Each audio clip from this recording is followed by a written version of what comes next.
असताना हे बोरपाट आहे. हां. श्राव हंबर्डे, नांदेड जालना समृद्धी महामार्गातील बाधित शेतकरी तथा शेतकरी कृती समितीचा समन्वयक आहे. मागील 4 वर्षापासून याची जेव्हापासून सुरुवातीपासून नोटिफिकेशन निघालं, तेव्हापासून शेतकऱ्याच्या मनात ज्या शंका होत्या, की बाबा आपल्याला बाजारभाव मिळणार नाही आणि हा रस्ता आहे ते शहरालगत आहे. महानगरपालिकेला पण 500 फुटावर महानगरपालिका आहे आणि हा रिंग रोडच्या आतमधला रस्ता आहे. त्याच्यामुळं हाय पोटेन्शियल आणि संभाव्य बिगर शेतीच्या ह्या सगळ्या जमिनी डेव्हलपमेंट झाल्या आहेत. त्या ठिकाणी सगळे तुम्ही बघता येते या ठिकाणी पूर्ण या एरियामध्ये वेअर हाऊस झालेले आहेत, इंडस्ट्रीज आहेत, मंगल कार्यालय आहेत, पेट्रोल पंप्स आहेत. म्हणजे हाय पोटेन्शियल या जमिनी असलेल्या ठिकाणातून हा समृद्धी महामार्ग अतिशय चुकीच्या पद्धतीने या ठिकाणी शहरातून लागवत आणलेला आहे. तरी पण शेतकऱ्यांनी याला सुरुवातीला विरोध केला, परंतु शासनाने शेतकऱ्यांचा सर्व विरोध मोडीत काढून जबरदस्तीने पोलीस आणून जमिनी संपादित केल्या. त्या केल्या त्याच्या योग्य मोबदला मिळावा म्हणून मागील 4 वर्षापासून आम्ही वेगवेगळे आंदोलन केले, उपोषण केले, मोर्चे काढले, शासन दरबारी खेटे खाले. माननीय मुख्यमंत्र्यांनी त्यावेळेच्या तत्कालीन मुख्यमंत्री एकनाथरावजी शिंदे साहेब यांनी सुद्धा कलेक्टरकडून अहवाल मागवून त्याच्यावरती निर्देश देण्याचे सांगितले, परंतु या प्रशासनाने कुठलीही कारवाई केली नाही.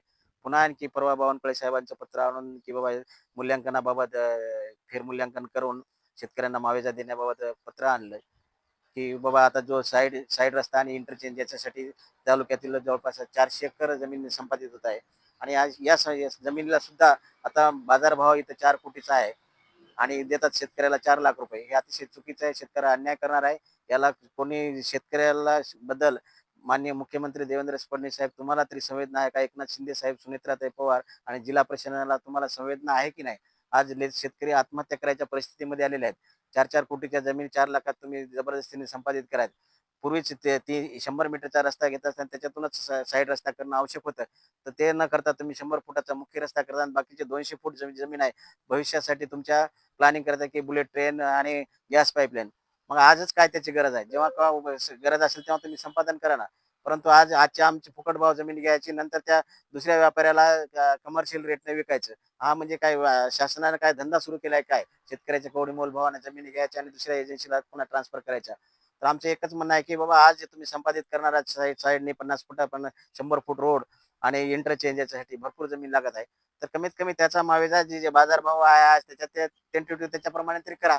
आणि जे की माननीय महसूल मंत्री श्री बावनकुळे साहेबांनी या ठिकाणी त्यांचा अहवाल मागितलाय परवा, त्या अहवालाचं तात्काळ जिल्हाधिकारी साहेबांनी तात्काळ त्या शासनाला अहवाल पाठवून द्यावा. जे काय निर्णय घेईल ते शासन घेईल ना निर्णय. परंतु हे कुठलीही कारवाई करायला कोणी दिसत नाहीये.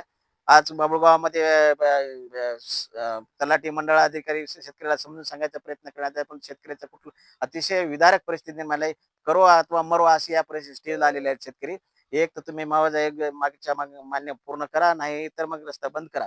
लोक झालेलं काम बंद पडायच्या तयारीमध्ये आहेत. म्हणून प्रशासनाला शासनाला माझा एकच इशारा आहे की परवा जे पत्र दिलेले बावनकुळे साहेबांनी त्याच्यावरती अहवाल तात्काळ शासनाला पाठवा. त्याच्यात बाजूच्या गावाचं मूल्यांकन लावून UDPCR मध्ये म्हणजे 2 किलोमीटरच्या आतमध्ये हे आमच्या गाव आहेत. महानगरपालिकेतून 200 फुटावरच आमच्या जमिनी आहेत ज्या संपादित होत आहेत. म्हणून शासनाला विनंती आहे की तिथला जो दर आहे तो आमच्या दर लावून द्यावा, जे की कायद्यामध्ये 2013च्या मध्ये तरतूद आहे. शासनाच्या GR मध्ये शासनाच्या वेबसाईटवर आमचे रेट आले ₹1380 स्क्वेअर फूट. हे तुम्ही लावून द्या, तरच पुढचं काम करा, नाही तर काम होऊ देणार नाही. शेतकरी अतिशय विदारक नाही तर सामूहिकपणे आत्महत्या करायला तयार आहेत. लोक या स्टेजला येऊन पोहोचलेले आहेत. म्हणून तुमच्या पत्रकाराच्या तुमच्या माध्यमातून मला एक विनंती करायची शासनापेक्षा तात्काळ निर्णय घ्या.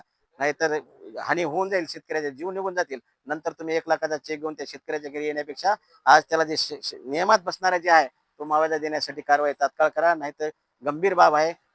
याला सर्व जबाबदार प्रशासन राहील असं मला या ठिकाणी ठणकावून सांगावंसं वाटतं.